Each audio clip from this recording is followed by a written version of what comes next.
Highest and best left and right, and low inventory as far as the eye can see. Being a buyer right now is definitely not very fun. Ladies and gentlemen, welcome back to the Sigma Real Estate Studios, and today we're going to share 5 pieces of advice that will help you stand out as a buyer and also protect you as a buyer. So let's not waste time, jump right in, but before we do, hit that like button and let's go.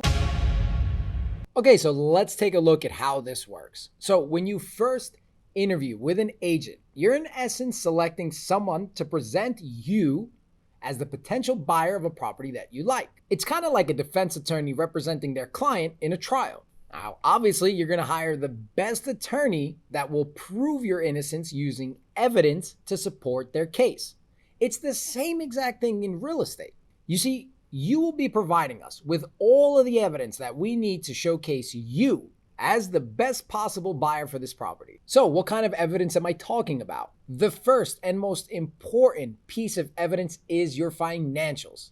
This will be either your letter of approval from your bank, or if you're paying cash, then you'll need to show a proof of funds document. Without that, you're dead in the water. And also, remember, not every loan approval letter is treated equally. Make sure that the lender verifies everything you tell them using your credit, asset, and income. It's not uncommon for a listing agent to call the lender and verify that everything has been checked and approved. Many banks out there can actually give you an approval based on verbal information that you provide, but be warned, this will not hold up as a true offer in a multiple offer situation.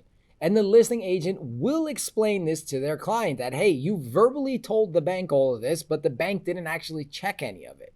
So the best you can have is a pre-underwritten approval letter. That means your credit, income, and assets have already been checked and approved by an underwriter. Now, for your cash, then proof of funds will suffice and you really don't have to worry about this. Oh, and remember, you also have a better shot if the bank is local and or reputable in the real estate lending world. Now, sometimes for whatever reason, Chase, Bank of America, Wells Fargo, Citibank, we all know these banks, but for some reason at times, they really don't stack up in the world of mortgages. The second most important aspect and advice I can give is select your team in the beginning. When you present an offer, it is a good thing to have your team selected in advance, meaning you already have a few inspectors as options, and you have your local real estate attorney along with your lender and obviously your realtor already picked out. Now, I stress local real estate attorney. This will show the listing agent, number one, that the agent has prepared their client to move quickly. So, good news. And number two, that you as a buyer are very serious about purchasing this home because you have all your ducks in a row. I can't tell you how many times this has won a highest and best on some of the homes we listed for sale. Why? It looks like a serious buyer. They're ready to rock and roll. They have their ducks in a row. Quack, quack. Now, it's even better when it's a local attorney and that other agents may have already had experiences with this attorney. For example, I had an offer on one of our listings where I knew the attorney very well. We had been on deals many, many times together in the past. I knew right off the bat that this attorney is known for getting the deal to closing with the least amount of hassle possible, which, hey, that's great news for my sellers. This is an offer that we should accept. Moving on to the third piece of advice, and this is a very serious piece of advice which will lead into the fourth piece of advice. Don't try and time the market. You're just going to drive yourself mad.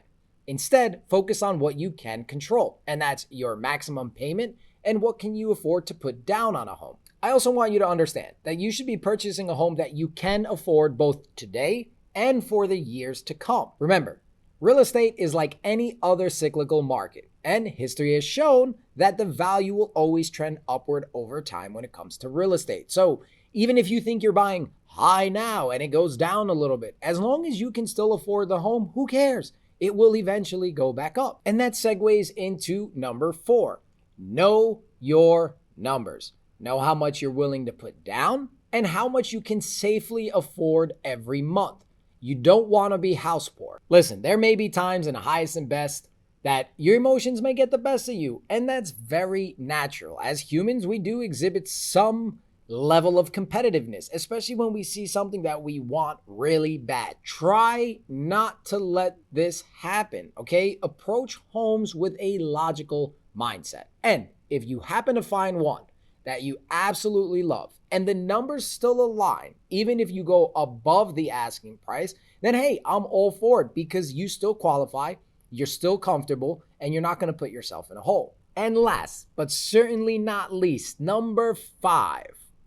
Know when to walk away. I've seen some crazy things in the last 12 to 18 months. Things that have made me as an agent feel very uncomfortable. To the point where I would sit back and think to myself, this is insanity. I've explained to buyers how we get paid as a realtor, which is through the actual sale of a home and for nothing else. I don't get paid to show you houses. You would think that if I tell you as a buyer, this is not good, and on top of that, by saying that I won't even get paid, that they would listen to me. Unfortunately, though, some people's emotions drove people to buy homes that, hey, it outweighed the actual logical side of things. So they were getting into a home that they knew all the ramifications, everything bad about the home, and yet they were still okay with going forward. I mean, I can understand, but just make sure if you have a gut feeling that this might not be right, then listen to your gut.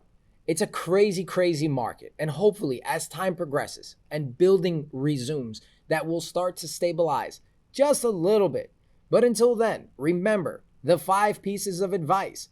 Get your financials in order, build your team, buy when you're ready and let the market do its thing, know your numbers, and number 5, know when to walk away.